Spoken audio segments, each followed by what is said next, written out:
Hello everyone and welcome, this is the Apostate Prophet. I don't want to take very much of your time, but I have a question. I have a question for Muslims. Now, we all know that we are in a solar system, or at least we should know that. We know that we are on the Earth, that we have a moon, we have several more planets that we have seen so far.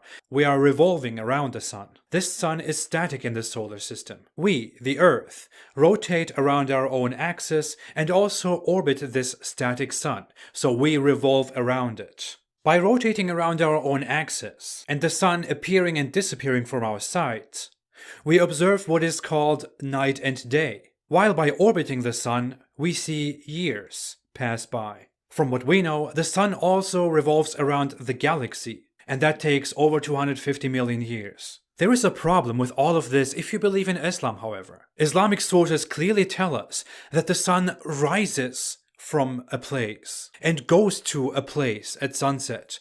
The Quran always tells us that the sun travels, that it has a stopping point that it goes to. If we come to Muhammad, this becomes even clearer and worse. There is an undoubted, certainly authentic narration in which Muhammad tells one of his followers that the sun goes somewhere at night. It travels at night, at sunset, and prostrates itself beneath the throne of Allah. And in the morning, it asks for permission to rise again. And it gets this permission. But one day, it won't get this permission. And Allah will say, go back where you came from. And the sun will go back and rise from the west this time. But